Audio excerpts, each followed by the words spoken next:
Welcome to the Harnessing Happiness podcast. Upbeat vibes generated and transferred to you. Now here's your host, Sarah J Naylor. Hello and welcome to Harnessing Happiness with myself, Sarah J Naylor. Thank you, as always, for stopping by and taking time to listen to my podcast.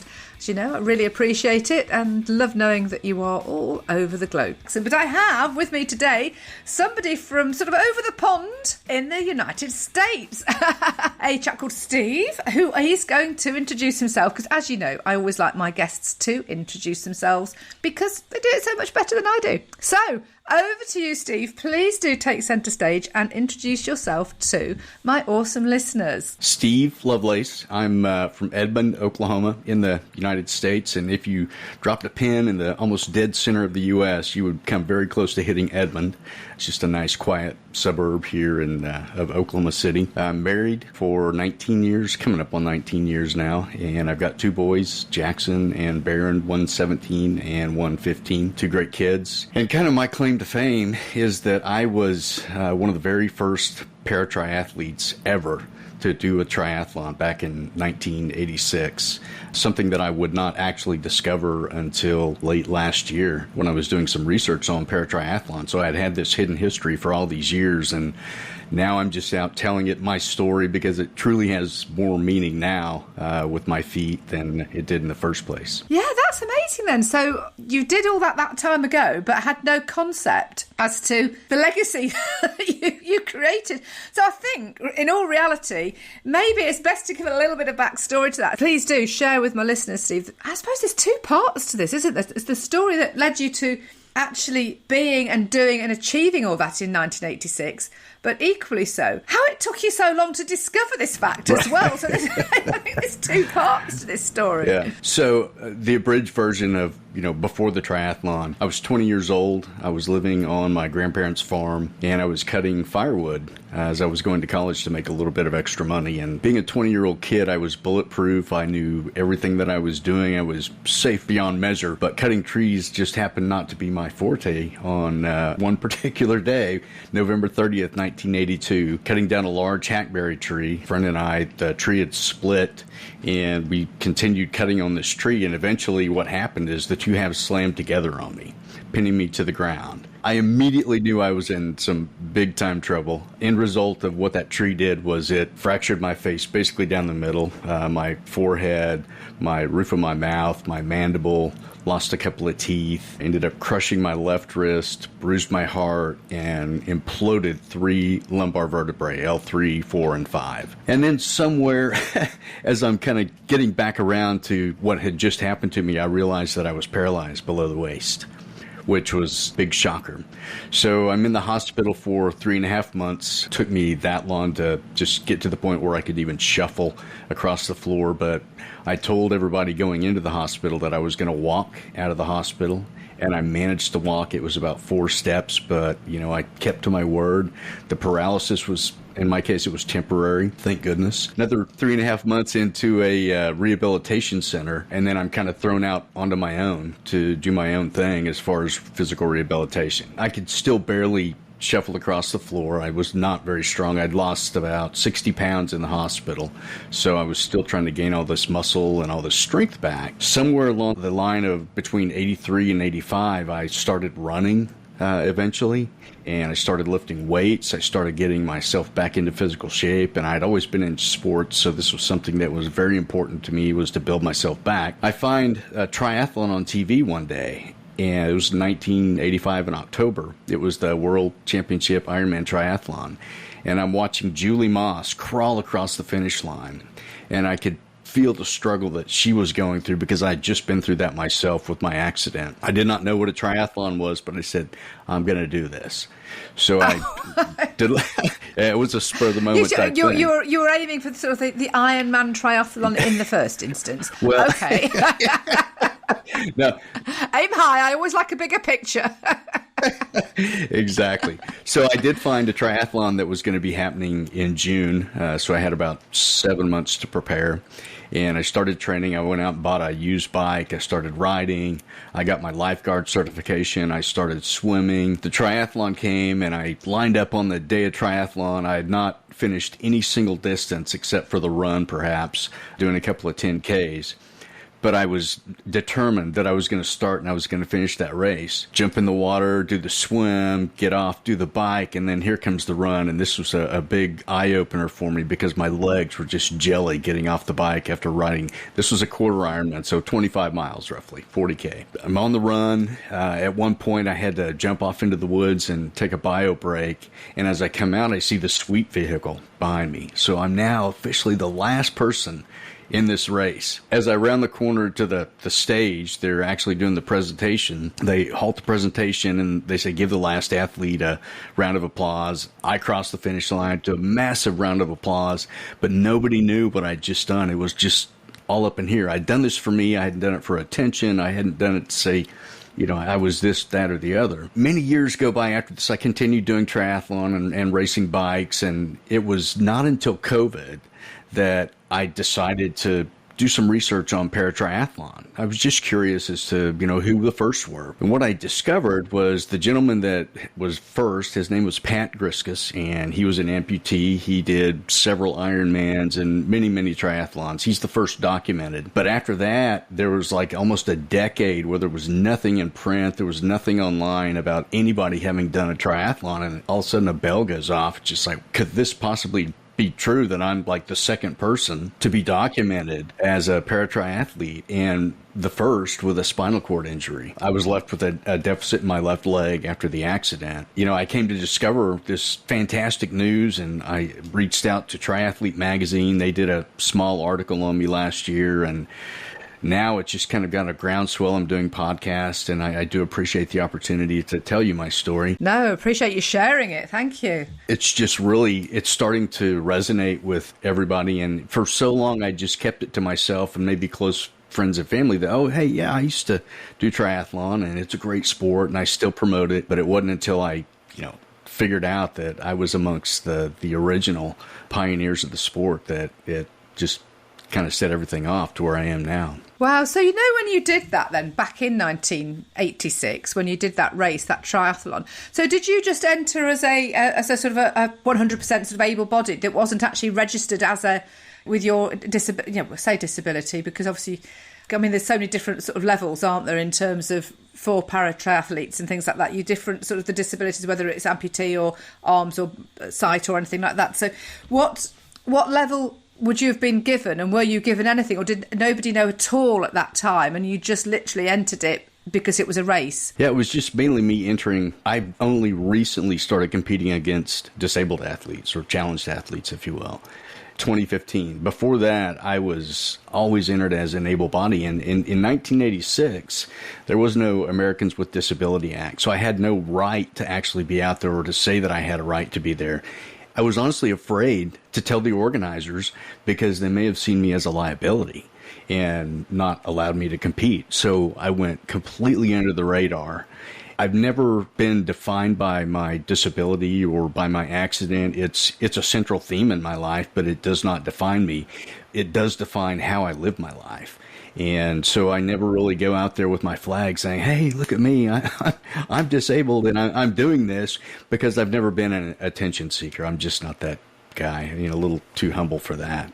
But yeah, I guess now you are sort of changing that around because you have got this story, and although you have that humble nature, by the very nature of what you have done and what you have achieved, if you don't talk about it, you can't inspire other people. So there's a flip side to that, really, and which is obviously now you are talking about it, and it's not so much of I am. It's that setting intentions, isn't it? If you went into the hospital, you decided that I will come out, I will walk, and you've pushed and you've pushed and you've pushed, and as I said, you saw that Ironman and go, oh, right, I'm going to do that. Right. Not, yeah. oh, well, I can't Crazy. do it. It's like, what do I do to be able to do it? Exactly. A lot of the reason that I'm doing this is for my kids. It's kind of a legacy for them that, to follow that, hey, nothing is insurmountable. If you set your goal and you continue to work towards that, what I found and discovered in my life is that a series of small moves put together made a great thing happen. And I want them to know that just chipping at things bit by bit, you can eat an elephant one bite at a time. And that's just the way you have to see the world. It's not as impermeable to your ability to get something done as much as it's, I'll figure a way around it, under it, over it, or through it. But I'm going to get to my goal. No, absolutely. It's bite-sized chunks, like you've said. There's two ways of looking through. Sometimes some people get bogged down because they've got this bigger picture, but as you break it down into the bite-sized chunks, and as you say, you sort of eat it one at a time, and you get there, you create it one at a time.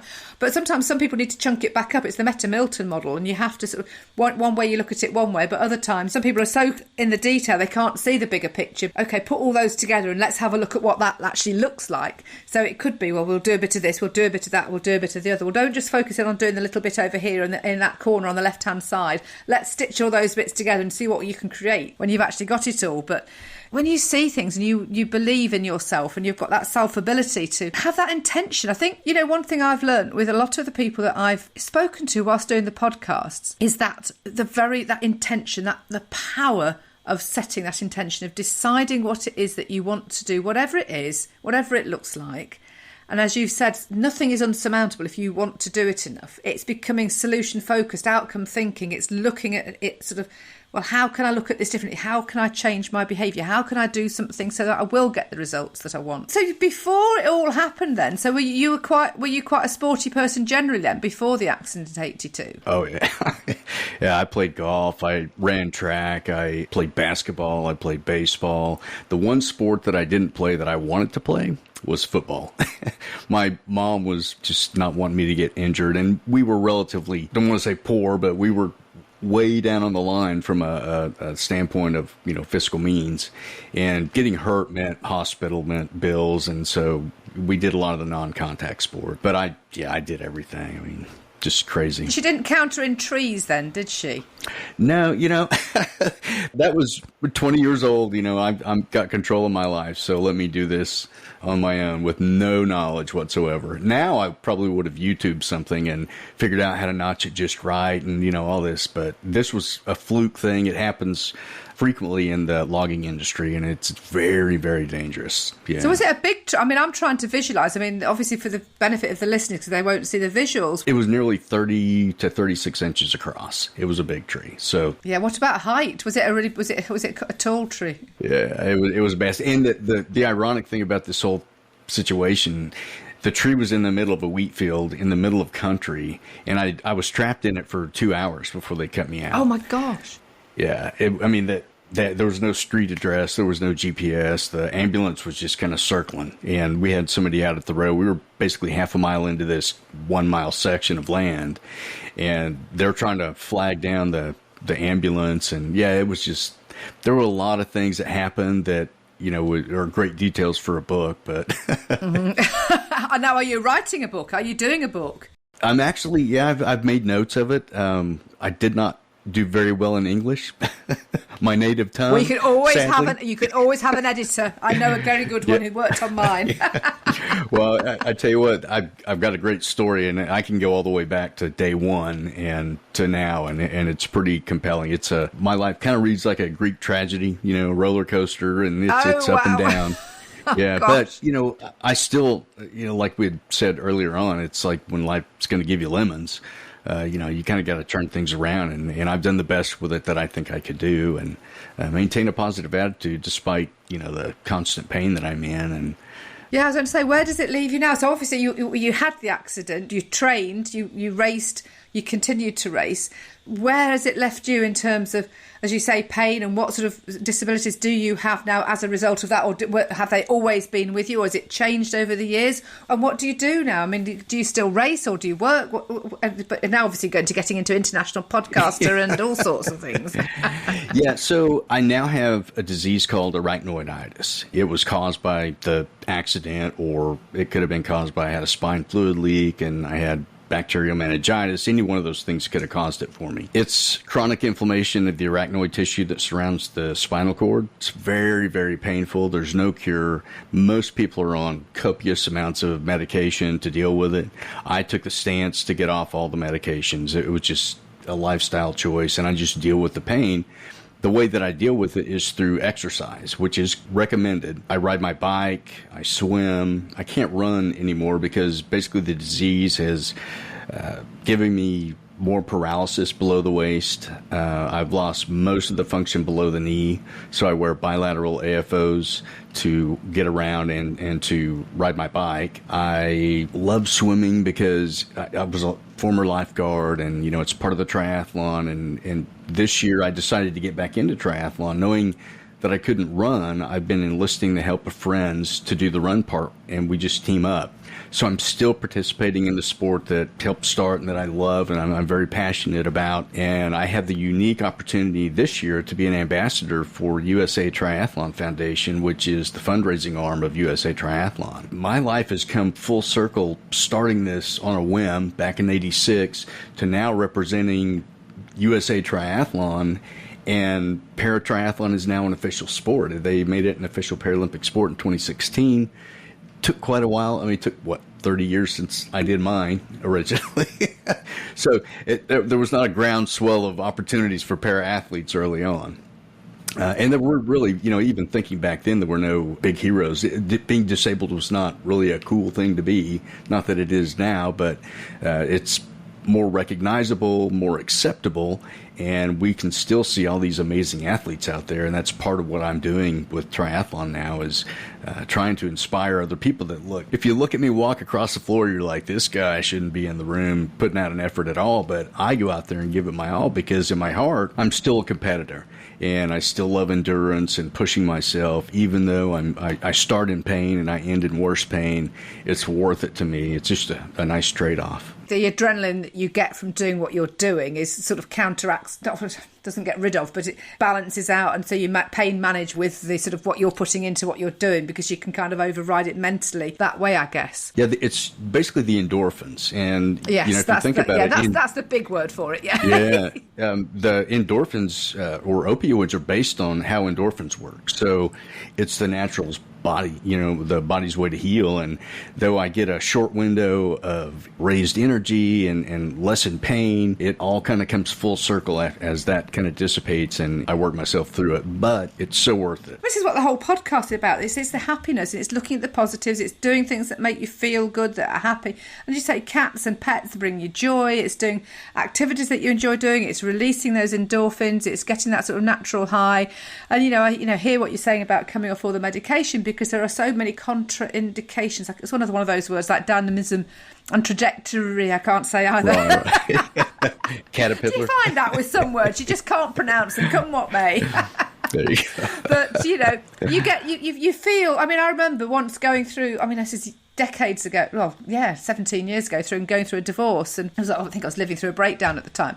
And my mum saying, "Oh, just have this bit of this diazepam or something like that," and I could feel it affecting my whole body. And it's just like, no, I would rather feel the pain and go through it all, because no, I can just sense it. It was like changing the sort of the vibration of the whole. I mean, we are just atoms made up of, the vibration that makes a solid form. And so when you're interfering with that, I can sense it. It's like, no, I don't like it. I'm not having any of that stuff. Yeah, I was on a slew of medications, and I was on that one. And they say that one, I'd been on them long enough that when I stopped cold turkey against medical advice, and I mean, it was like a year's worth of hell that I went through. Oh my gosh, really? Oh yeah, wow. It was horrible. And I'd done it twice. But the main reason that I did it was for my family. I mean, it was just, having all these pills around the house and just being the guy that would take the pill and kind of get droopy. That just was not me. So I took that stand, and it was worth all the effort that I went through. But I do know how difficult it is to get away from that stuff. But I never wanted to go back or take any of that ever again. It's just horrible. Mm-hmm. Do you use any holistic therapists, like acupuncture and acupressure, or go down the sort of the holistic route with any sort of treatments at all? People have suggested that I go and do acupuncture, and I don't know that Oklahoma City is the hotbed of acupuncturists. So, there's a niche for you there, Steve. You can train. Exactly. You could poke needles in yourself then. Now, I do have a cupping system. Cupping is very big with athletes now. So as I get injuries, and my biggest thing is, I have such a high tolerance for pain. It was maybe 3 years ago, I think, right as COVID hit, I ended up tearing my rotator cuff. And then somewhere along the way, my wife and I are lifting a table to move across the room, and I felt something pop. I had severed the head of my one of my biceps, and I didn't even know it. I'd gone in, I'd been scheduled for surgery and had no idea that I'd done this. I came out with another scar, and my doctor said, "Oh yeah, your bicep head was completely detached, and I had to go fishing for it down in your arm." And he goes, "Was that giving you problems?" And I'm like, "Well, I just had to deal with it. I mean, what are you going to do?" He's like, "Oh my gosh, yeah, you're crazy." But maybe that's why I'm a triathlete. We just, we're gluttons for punishment to an extent, so. Yeah, well, I like all the elements, but I've not actually ever done a triathlon. My partner's done triathlons and done half Ironmans and things like that, but I do swim in open water, and I do trail run, and I do cycle. I've got a road bike and a mountain bike, and not that we've been out on it actually this year, but I've got it's set up as a turbo trainer as well, so yeah, I do a lot of physical activity. We did a 6 mile, what's 6 miles? 3 miles is 5K, isn't it? So I did 10K trail run yesterday. So that was cool. Wow, that's awesome. I challenge you to do a triathlon. You got all the elements. Seriously. And you can do a sprint, which is basically maybe a 500 to 750 meter swim, a 20K bike, and a 5K run. So relatively compact. Again, the thing about triathlon is not the sport itself, it's the accomplishment.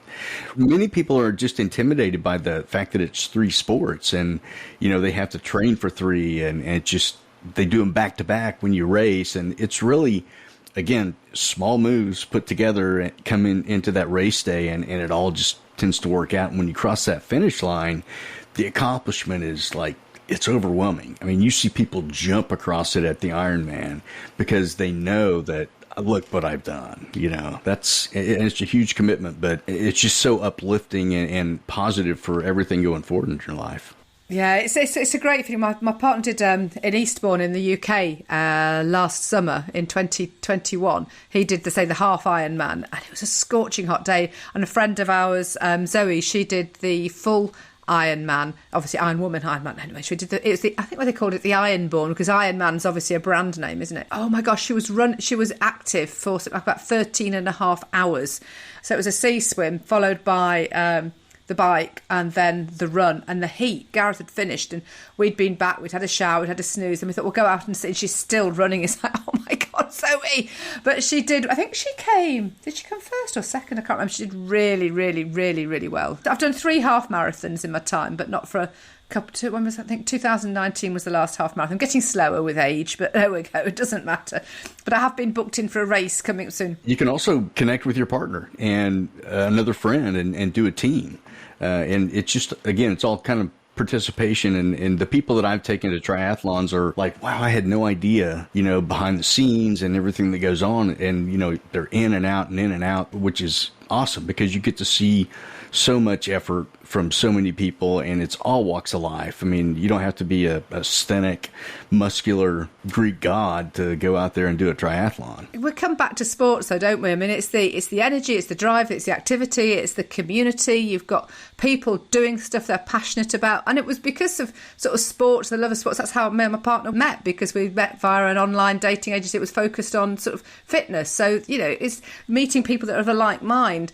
Your life now then, are you very much, is it all to do with triathlons, or is that what you do all of the time, working with people doing triathlons and promoting it? Is that your main focus these days? My wheels are just starting to spin in the right direction with promoting my story, and I'm moving into motivational speaking, another great opportunity to connect with Steve Judge.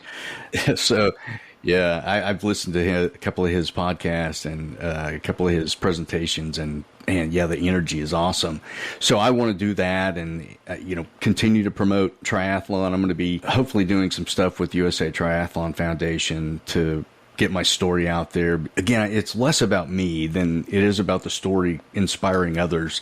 It's really all I've ever wanted to do, and it's always been something that has allowed me to push myself, because if I can set an example that somebody else can follow and it changes one person, that can be a domino effect to many more. And that's really, if you have a great story that can inspire and you don't use it, I think it's a huge waste and a huge missed opportunity to, enlighten the world. Absolutely. And it's very key. That is what it's all about. People want to be inspired by people's stories. And I think, again, that's true of all the episodes that I've recorded on the podcast. I think I'm closing on 100 episodes now, and I release a guest episode every week and one of what I call my short happy clappy on a Friday, which is just me rambling for 10 minutes, but hopefully it resonates. Well, I've had some great feedback, which is absolutely awesome. It's all positive, so.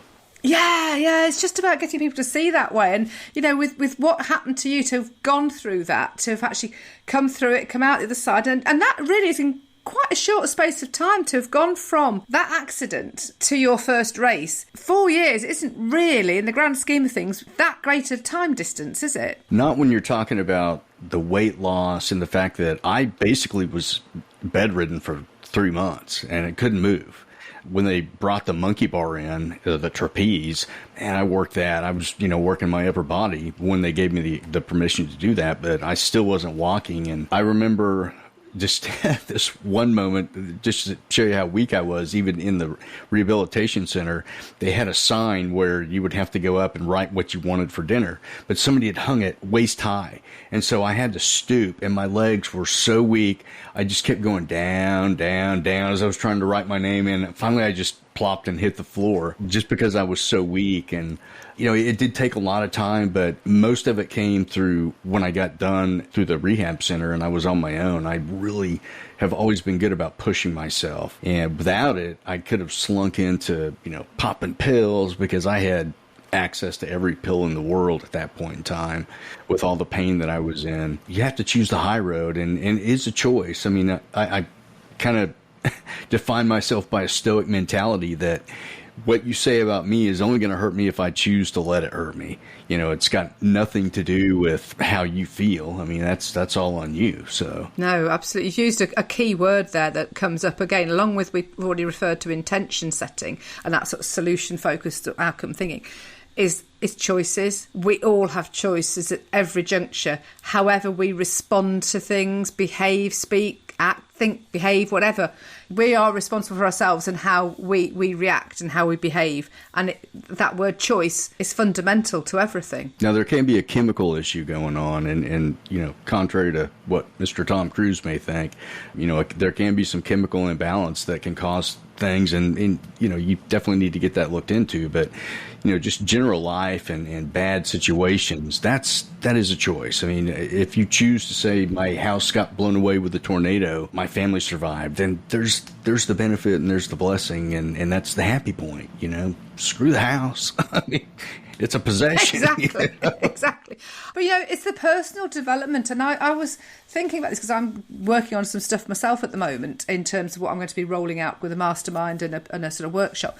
Happiness is very much a state of mind. You can choose to be happy. It depends on how you want to view it. And you can, I could actually reframe all of my life and go down the very depressive route, if I wanted to. But no. We won't do that. We won't do that.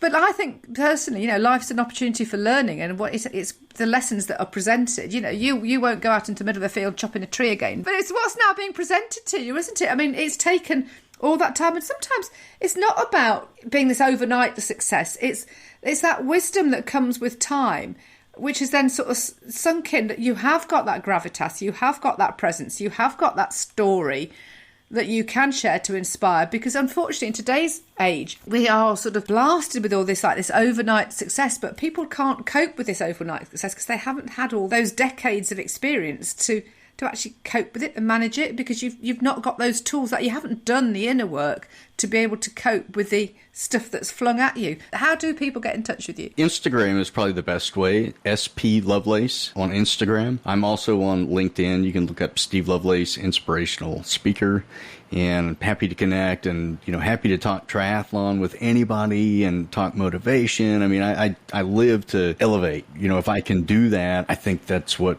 God's purpose is for me anyway. So I'm just gonna live the dream.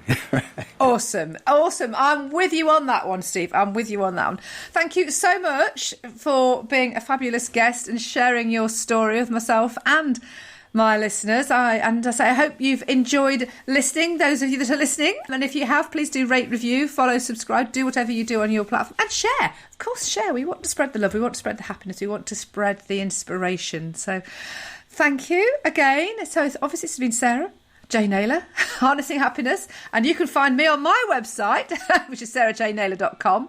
Or on LinkedIn or on your usual platforms. I'm on most of them. I haven't quite embraced TikTok yet. It's too many. There's far too many.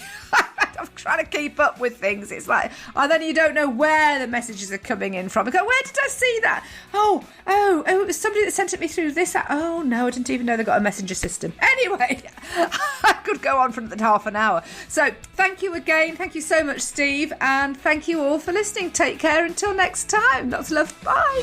Thanks for listening to the Harnessing Happiness podcast with Sarah J Naylor. If you took value from the content, please follow the show on your podcast app. And to find out more about Sarah's ape mindset, visit sarahjnaylor.com. That's